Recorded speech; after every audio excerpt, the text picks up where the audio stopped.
sometimes seeing a Stephen King movie in a main theater is better.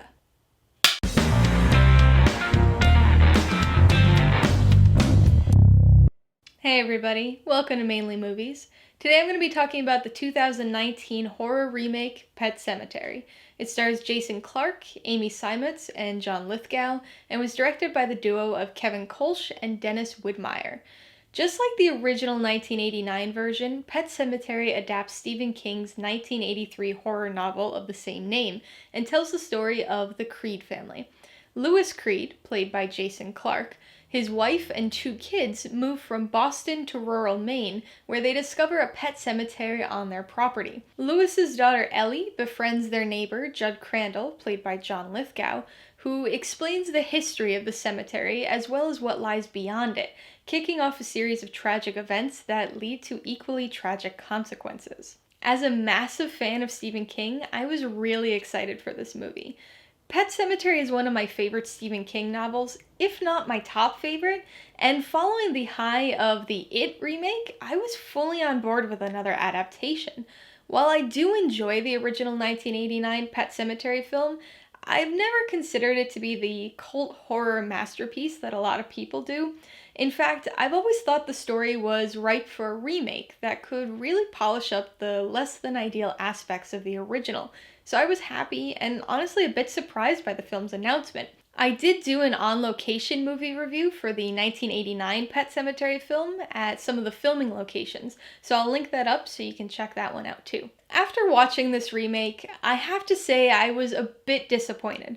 Not because the movie's bad, but because my expectations were a little too high. I blame that on it and the new high bar that's been set for Stephen King remakes. And so I left the theater a bit disappointed, but as I drove home, I started to realize that I actually still kind of liked the movie. The more I thought about it, especially that third act, the more I appreciated it. I actually sat out in my car in my garage for like 15 minutes after I got home just thinking it all through. Some of the things I initially perceived as poor filmmaking choices, I actually kind of admire now. Even as I was watching the movie, I ended up enjoying it more and more as it went. It was never bad, but I did find myself nitpicking and comparing throughout the first half of the movie. Oh, the house and property aren't as impressive. Judd is way less interesting. The deadfall isn't as imposing as it should be. Judd would never be drinking wine. But ironically, once we reached the point that I thought I was going to have the biggest issue with, I actually enjoyed it. I thought the major story changes worked, and I really liked the subversions of things we know about the original and were anticipating and expecting that didn't quite pan out the way we expected. One of those types of moments that involved Judd actually got a lot of laughs and applause during my showing. And speaking of my theatrical experience, I wanted to take a little bit of time to talk about how unique it is to see a Stephen King movie in Maine in a theater full of other Mainers. One of the coolest aspects of Stephen King's novels for me is how embedded Maine is in his writing. I think any reader can pick up on that on a superficial level, that it feels very real and like he's writing about something he knows, because he is. But as a Mainer, it has this quality that's hard to describe. It has this closeness and sense of realism and understanding of the settings and references and Mainerisms. And so when I watch Stephen King movies, I go in with that sense. So it was really refreshing to be with other people who did the same exact thing. So with this movie, there were 2 instances of Mainness that came out in the crowd that were really entertaining for me. The first was near the beginning when Louis is at what's supposed to be Cutler Health Center at the University of Maine. Just like the original movie, this film utilized a filming location that's far larger than the actual location on campus. I have to note that the theater I saw Pet Sematary at is literally 2.5 miles away from campus. So as the scene was progressing, somebody behind me loudly whispered, "That's supposed to be Cutler." To which their friend responded, not whispering at all, "That doesn't look anything like campus," which prompted somebody across the theater to say, "That's supposed to be you, Maine?" And that kicked off a good 40 seconds of audience chatter complaining about how it didn't look anything like campus, which actually only ended when Lewis in the movie correctly pronounced Bangor, prompting sporadic applause and cheers. The simple things that make us happy up here. That was good, but my favorite moment at the theater came a little later in the movie. There's a scene where Lewis and Judd are walking in the woods at night, and they hear this screechy growl scream in the distance. Lewis is rightfully scared and turns to Judd and asks, "What was that?" To which Judd pauses a moment and then says, "Oh, just a loon." This moment was in both the book and the 1989 movie, so I was already smiling, anticipating Judd's response, but when he actually said it, the whole theater absolutely cracked up laughing. It's not a moment that's meant to be funny, but it just hit with that crowd, and it made me wonder if it's because we're Mainers. Because we know exactly what a loon should sound like, and because we all know somebody like Judd who would give a lying response like that, and also somebody like Lewis who would actually believe it. I'm actually curious how that "just a loon" moment played elsewhere, so leave a comment below and let me know, did your audience laugh there, or were they more in the moment of the horror? I was also excited to notice a few Easter eggs. The first was obvious and shouldn't really be a surprise to anyone who reads Stephen King: the highway sign for Derry. Now, I imagine people are freaking out about this, thinking it's a direct connection to the 2017 It film and the start of a Stephen King cinematic universe or something, but in reality, most of his stories are set in the same universe. His books always mention places and events from his other books. The other Easter egg was one I was more excited about, and it's a direct reference to the 1989 movie. In the original movie's most notorious scene, there's a truck driver listening to the Ramones on the radio. Specifically, Sheena is a punk rocker. In this remake, during that same sequence, the truck driver is distracted by an incoming call on his cell phone, by none other than Sheena. Speaking of the Ramones, I was very happy about the inclusion of a cover of their iconic Pet Sematary theme song during the credits. I wish it was their version, but the cover was fitting for reasons I won't spoil. In spite of its fun moments, Pet Sematary is an effective horror movie.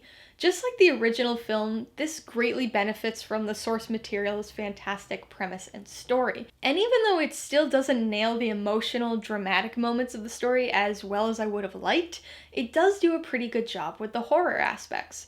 There are several moments during the second and third acts that are genuinely tense and suspenseful, and the subdued or non-existent score in those moments only heightened that edge-of-your-seat tension. The film did fall back on a few horror movie tropes, including an overabundance of jump scares, but I do think this remake gets the scares across in a far less cheesy way than the original. Zelda has always been one of the most unsettling aspects of the original film. Anybody who grew up with that movie surely has terrifying memories of that character. I know I do, but she never felt particularly menacing, just incredibly unsettling. In this film, the creepiness of her character's appearance is toned down, but some changes to the story and the actual backstory for Zelda make for some decently scary scenes. It's still creepy, but in a more ominous, goosebump-inducing way. The sound design of Zelda's scenes was especially effective. Another effective horror element was Church. He's never intended to be outright scary, but his appearance is creepy, and his presence during certain scenes gives off an unsettling, "this can't just be a coincidence" feel that really gives some subtle nods to the lore of the Pet Sematary. I do wish, however, that his importance early in the film, especially to Ellie, came across a little bit better. The basic plotline for Church just felt really rushed in the beginning of the film. Speaking of the lore of Pet Sematary, I was really happy to see mention of the Wendigo. It was vaguely alluded to in the original movie, but was actually a really important aspect of the novel. In fact, the whole supernatural quality of the story came through a little more obviously here in the remake. Pascal's presence had a much more ethereal, supernatural quality to it, though I don't think it was used in the way it should have been. His role was extremely diminished here, to the point where I think the film would have been about the same if they had cut the character altogether, which is kind of a shame. At least his makeup and special effects were far more realistic looking this time. Despite following the same basic storyline, Pet Sematary still manages to introduce a lot of changes. Some are minor and really inconsequential, like the Creeds moving from Boston instead of Chicago, but some are incredibly impactful in the story. There was one really big change that was inexplicably used as part of the marketing. I'm not going to spoil it here, but this change was not only the subject of a lot of controversy due to its inclusion in the second trailer, but it's also become a divisive point for fans of the original movie and/or novel. Even though I intentionally avoided that second trailer, I still had the change spoiled for me. So with that knowledge, going in, I wasn't happy with the decision. It seemed like an unnecessary twist, and I was almost annoyed leading into that sequence of the movie. But then the third act really kicked in, and I understood the decision. That major change completely reframed the rest of the movie, resulting in a third act that's very different than the novel or the 1989 movie. At first, I wasn't really into it, but as it went along, I grew to really like what they were doing with the movie. They were exploring aspects of the story and certain characters that had never been touched on before. The cognizance element was something I didn't expect at all, but really enjoyed. And it just wouldn't have been possible if that major change had not occurred. Neither would have the climax or the conclusion of the film. It was all a very different direction for the story, but one that was exciting and enjoyable for me, with even the subtlest hints of dark humor. And even though the final moment of this movie is very different than that of the original, it leaves you with that same sense of anticipatory shock. Alright, let's talk about the pros and cons. Pro number one is the premise. I know that sounds like a bit of a cop-out since it was my first pro for the 1989 version too, but it's just that good. Stephen King's parable for grief and loss is a chilling and timeless horror tale. Even though some of the story beats were altered here, the basic idea behind it is still fantastic. Pro number two is the third act. I think diehard fans of the original will have a problem with it, but I found it refreshing to see the story go in another direction. I wasn't on board with the major change going in, but I actually appreciated the payoff to it. It's not necessarily any better or worse than the third act of the original, just different. As far as the cons go, my number one issue is the minimization of certain characters. I already mentioned how insignificant they made Pascal's role in this film. He's never been a favorite character of mine or anything, but they reduced his role so much here that, in effect, they rendered him inessential to the story. Another far more disappointing character reduction was Judd. Of course, he still has a fairly large role in the film, but the importance of that role is significantly minimized. He's basically there to provide some exposition and say a few iconic lines.